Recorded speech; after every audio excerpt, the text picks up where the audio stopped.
J.V. Stalin. A year of great change. On the occasion of the 12th anniversary of the October Revolution.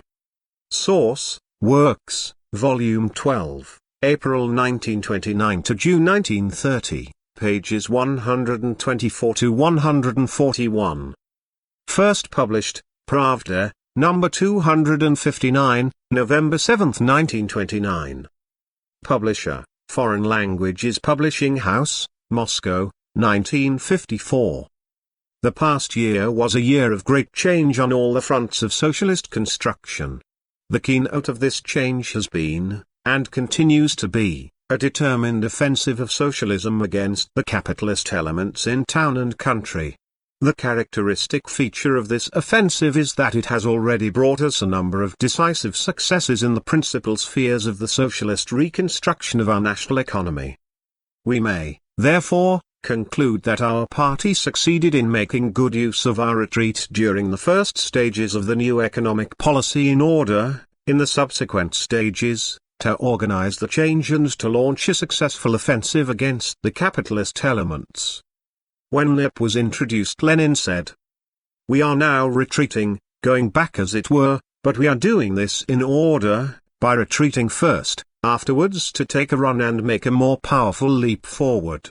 It was on this condition alone that we retreated in pursuing our new economic policy.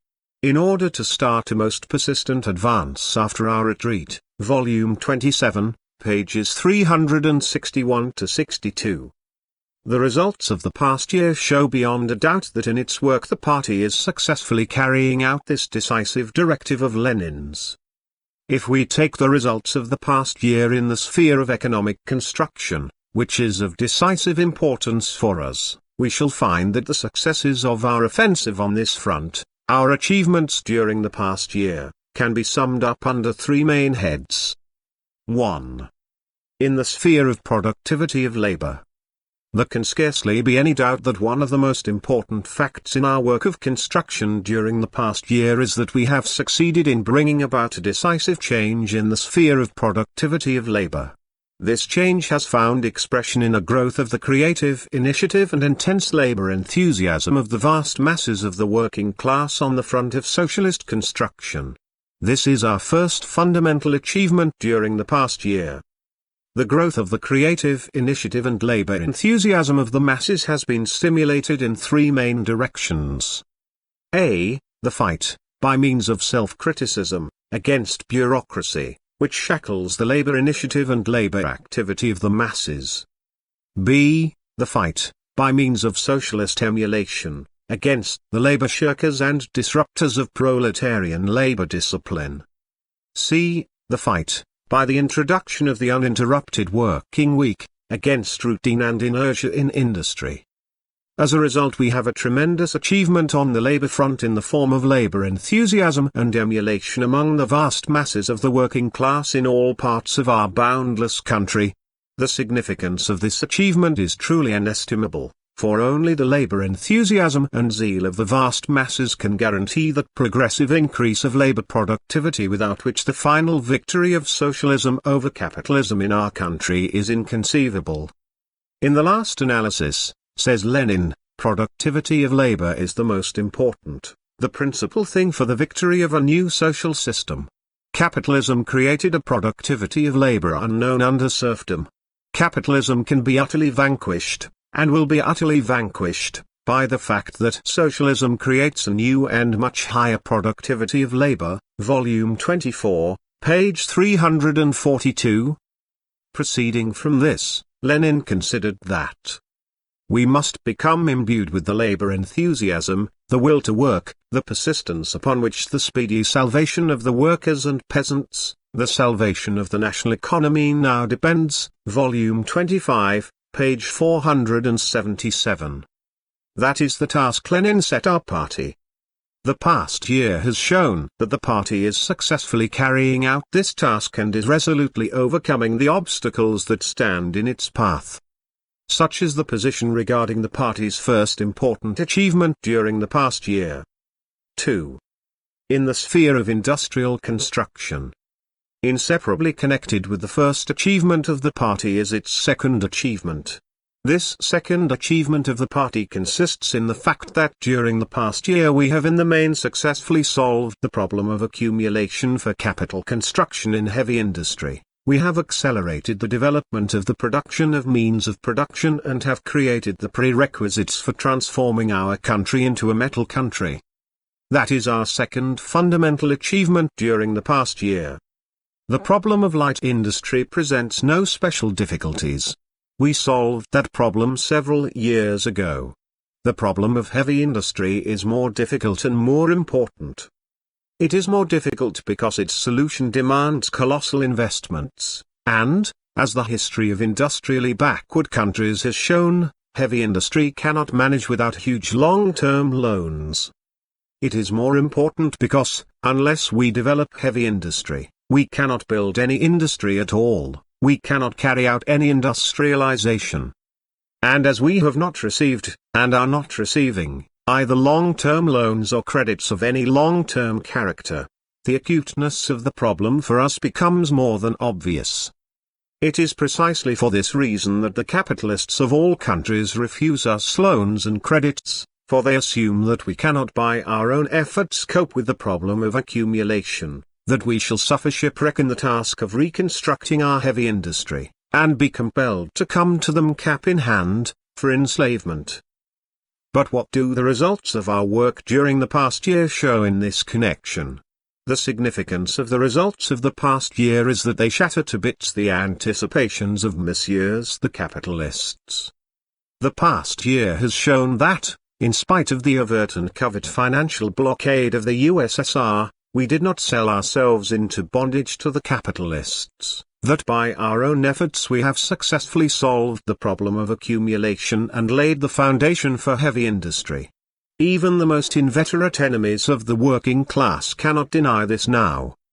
Indeed, since, in the first place, capital investments in large-scale industry last year amounted to over 1,600,000,000 rubles, of which about 1,300,000,000 rubles were invested in heavy industry, while capital investments in large-scale industry this year will amount to over 3,400,000,000 rubles, of which over 2,500,000,000 rubles will be invested in heavy industry, and since, in the second place, the gross output of large-scale industry last year showed an increase of 23%, including a 30% increase in the output of heavy industry, while the increase in the gross output of large-scale industry this year should be 32%, including a 46% increase in the output of heavy industry. Is it not clear that the problem of accumulation for the building up of heavy industry no longer presents insuperable difficulties for us? How can anyone doubt that we are advancing at an accelerated pace in the direction of developing our heavy industry, exceeding our former speed and leaving behind our age-old backwardness? Is it surprising after this that the targets of the 5-year plan were exceeded during the past year, and that the optimum variant of the 5-year plan, which the bourgeois scribes regard as wild fantasy, and which horrifies our right opportunists, Bukharin's group, has actually turned out to be a minimum variant? The salvation of Russia, says Lenin, lies not only in a good harvest on the peasant farms, that is not enough, and not only in the good condition of light industry, which provides the peasantry with consumer goods, that, too, is not enough. We also need heavy industry.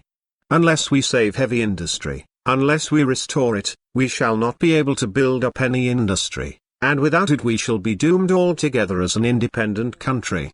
Heavy industry needs state subsidies. If we do not provide them, then we are doomed as a civilized state, let alone as a socialist state. Volume 27, page 349.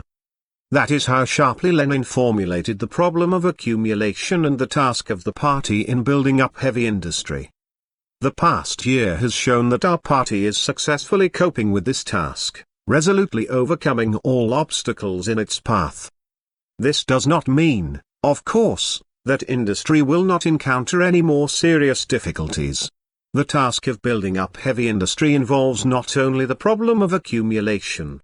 It also involves the problem of cadres, the problem A. Of enlisting tens of thousands of Soviet-minded technicians and experts for the work of socialist construction, and B. Of training new red technicians and red experts from among the working class. While the problem of accumulation may in the main be regarded as solved, the problem of cadres still awaits solution. And the problem of cadres is now, when we are engaged in the technical reconstruction of industry, the key problem of socialist construction. The chief thing we lack, says Lenin, is culture, ability to administer. Economically and politically, NEP fully ensures us the possibility of laying the foundation of a socialist economy. It is only a matter of the cultural forces of the proletariat and of its vanguard. Volume 27, page 207. It is obvious that Lenin refers here primarily to the problem of cultural forces, the problem of the cadres for economic construction in general, and for building and managing industry in particular. But from this it follows that, in spite of important achievements in the sphere of accumulation, which are of vital significance for heavy industry, the problem of building heavy industry cannot be regarded as fully solved until we have solved the problem of cadres. Hence the task of the party is to tackle the problem of cadres in all seriousness and to conquer this fortress at all costs. Such is the position regarding our party's second achievement during the past year. 3. In the sphere of agricultural development. Finally, about the party's third achievement during the past year, an achievement organically connected with the two previous ones. I am referring to the radical change in the development of our agriculture from small, backward, individual farming to large-scale, advanced, collective agriculture, to joint cultivation of the land, to machine and tractor stations, to artels, collective farms, based on modern technique, and, finally, to giant state farms, equipped with hundreds of tractors and harvester combines. The party's achievement here consists in the fact that in a whole number of areas we have succeeded in turning the main mass of the peasantry away from the old, capitalist path of development, which benefits only a small group of the rich, the capitalists, while the vast majority of the peasants are doomed to ruin and utter poverty, to the new, socialist path of development, which ousts the rich and the capitalists, and re-equips the middle and poor peasants along new lines, equipping them with modern implements, with tractors and agricultural machinery, so as to enable them to climb out of poverty and enslavement to the kulaks onto the high road of cooperative, collective cultivation of the land. The achievement of the party consists in the fact that we have succeeded in bringing about this radical change deep down in the peasantry itself, and in securing the following of the broad masses of the poor and middle peasants in spite of incredible difficulties, in spite of the desperate resistance of retrograde forces of every kind, from kulaks and priests to Philistines and right opportunists. Here are some figures. In 1928, the crop area of the state farms amounted to 1,425,000 hectares with a marketable grain output of more than 6 million centners, over 36 million poods, and the crop area of the collective farms amounted to 1,390,000 hectares with a marketable grain output of about 3,500,000 centners, over 20 million poods. In 1929 the crop area of the state farms amounted to 1,816,000 hectares with a marketable grain output of about 8 million centners, nearly 47 million poods, and the crop area of the collective farms amounted to 4,262,000 hectares with a marketable grain output of about 13 million centners, nearly 78 million poods.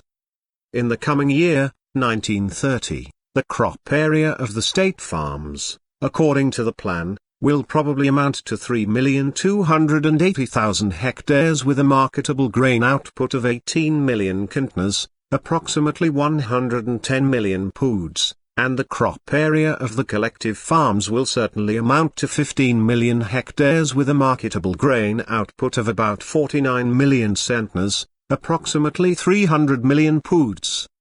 In other words, in the coining year, 1930, The marketable grain output of the state farms and collective farms will amount to over 400 million poods, or more than 50% of the marketable grain output of the whole of agriculture, grain sold outside the rural districts. It must be admitted that such an impetuous speed of development is unequaled even by our socialized, large-scale industry, which in general is marked by the outstanding speed of its development. It is clear that our young large-scale socialist agriculture, the collective farms and state farms, has a great future before it, and that its development will be truly miraculous. This unprecedented success in the development of collective farming is due to a variety of causes, of which the following at least should be mentioned. It is due, first of all, to the fact that the party carried out Lenin's policy of educating the masses by consistently leading the masses of the peasantry to collective farming through implanting a cooperative communal life. It is due to the fact that the party waged a successful struggle against those who tried to run ahead of the movement and force the development of collective farming by means of decrees, the left phrasemongers, as well as against those who tried to drag the party back and remain in the wake of the movement, the right blockheads. Had it not pursued such a policy, the party would not have been able to transform the collective farm movement into a real mass movement of the peasants themselves.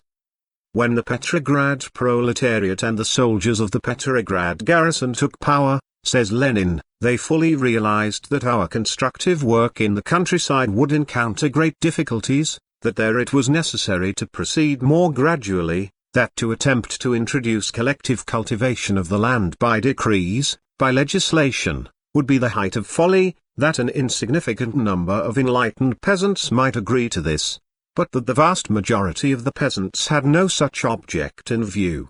We, therefore, confined ourselves to what was absolutely essential in the interests of the development of the revolution, in no case to run ahead of the development of the masses, but to wait until, as a result of their own experience and their own struggle, a progressive movement grew up. Volume 23, page 252. The reason why the party achieved a great victory on the front of collective farm development is that it exactly carried out this tactical directive of Lenin's. Secondly, this unprecedented success in agricultural development is due to the fact that the Soviet government correctly recognized the growing needs of the peasants for new implements, for modern technique. It correctly recognized that the old forms of cultivation leave the peasantry in a hopeless position, and, taking all this into account, it came to their aid in good time by organizing machine hiring stations, tractor columns and machine and tractor stations, by organizing collective cultivation of the land, by establishing collective farms, and finally, by having the state farms give every assistance to peasant farming. For the first time in the history of mankind there has appeared a government, that of the Soviets, which has proved by deeds its readiness and ability to give the laboring masses of the peasantry systematic and lasting assistance in the sphere of production. Is it not obvious that the laboring masses of the peasantry, suffering from age-long lack of agricultural equipment, were bound to reach out eagerly for this assistance and join the collective farm movement? And can one be surprised if henceforth the old slogan of the workers, "Face to the countryside," is supplemented, as seems likely, by the new slogan of the collective farm peasants, "Face to the town"?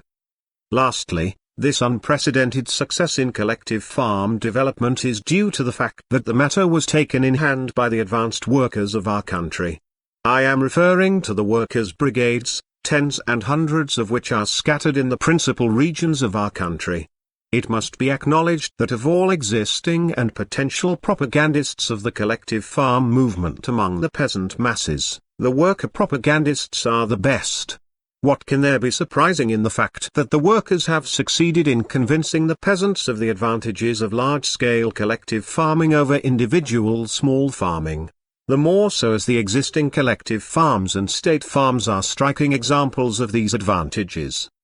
Such was the basis for our achievement in collective farm development, an achievement which, in my opinion, is the most important and decisive of all our achievements in recent years. all the objections raised by science against the possibility and expediency of organizing large grain factories of 40,000 to 50,000 hectares each have collapsed and crumbled to dust. Practice has refuted the objections of science, and has once again shown that not only has practice to learn from science but that science also would do well to learn from practice. Large grain factories do not take root in capitalist countries. But ours is a socialist country. This slight difference must not be overlooked. In capitalist countries, large grain factories cannot be organized without previously buying a number of plots of land or without the payment of absolute ground rent, which cannot fail to burden production with colossal expenses, for private ownership of land exists there. In our country, on the other hand, neither absolute ground rent, nor the sale and purchase of land exist, which cannot fail to create favorable conditions for the development of large grain farms, for in our country there is no private ownership of land. In capitalist countries the large grain farms aim at obtaining the maximum profit, or, at all events, a profit equal to the so-called average rate of profit, failing which, generally speaking, there would be no incentive to invest capital in grain production. In our country, on the contrary, the large grain farms, being state undertakings, need neither the maximum profit, nor the average rate of profit for their development. They can limit themselves to a minimum profit, and sometimes even manage without any profit, which again creates favorable conditions for the development of large grain farms. Finally, under capitalism large grain farms do not enjoy special credit privileges or special tax privileges, whereas under the Soviet system, which is designed to support the socialist sector, such privileges exist and will continue to exist. Esteemed science forgot all this. There have collapsed and crumbled to dust the assertions of the right opportunists, Bukharin's group, that a. the peasants would not join the collective farms. b. the accelerated development of collective farms could only cause mass discontent and estrangement between the peasantry and the working class. c. the high road of socialist development in the countryside is not the collective farms, but the cooperatives. d. the development of collective farms and the offensive against the capitalist elements in the countryside might deprive the country of grain altogether. All that has collapsed and crumbled to dust as old bourgeois liberal rubbish.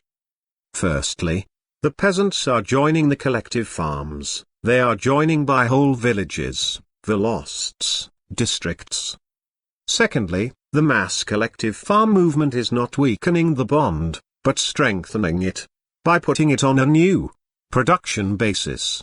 Now even the blind can see that if there is any serious dissatisfaction among the main mass of the peasantry, it is not because of the collective farm policy of the Soviet government, but because the Soviet government is unable to keep pace with the growth of the collective farm movement as regards supplying the peasants with machines and tractors.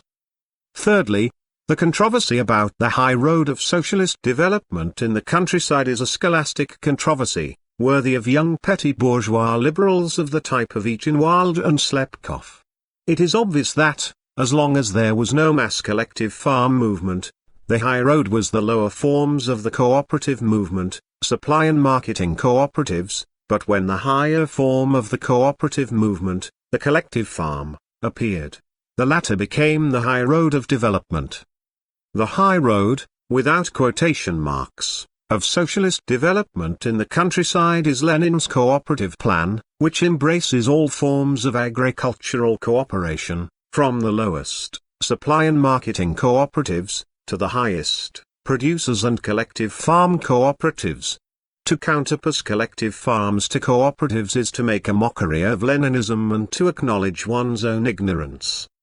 Fourthly, now even the blind can see that without the offensive against the capitalist elements in the countryside, and without the development of the collective farm and state farm movement, we would not have achieved the decisive successes of this year in the matter of grain procurements, nor could the state have accumulated, as it has already done, an emergency reserve of grain totaling tens of millions of poods.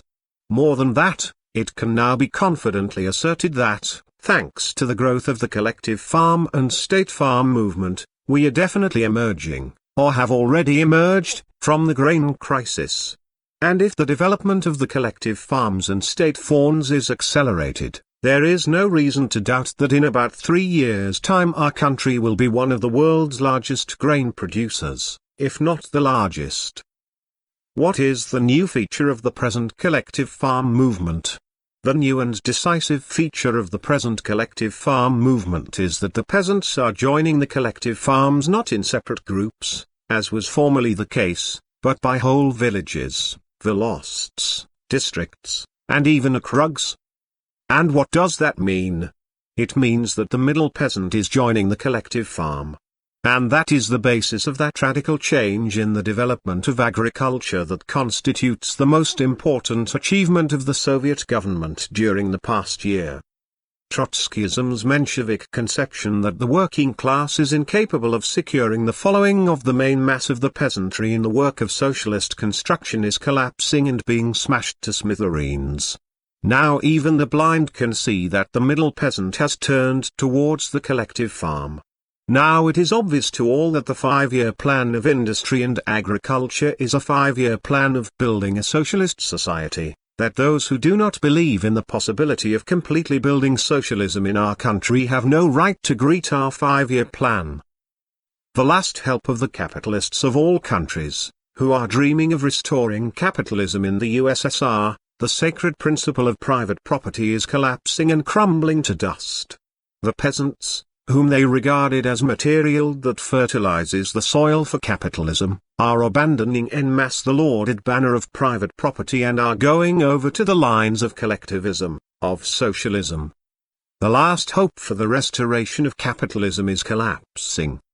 This, by the way, explains the desperate efforts of the capitalist elements in our country to rouse all the forces of the old world against advancing socialism, efforts which are leading to an intensification of the class struggle. Capital does not want to grow into socialism.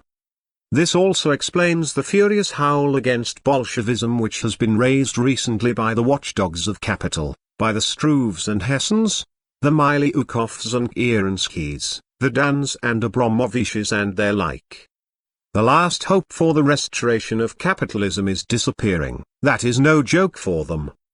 What other explanation for the violent rage of our class enemies and this frenzied howling of the lackeys of capital can there be except the fact that our party has actually achieved a decisive victory on the most difficult front of socialist construction?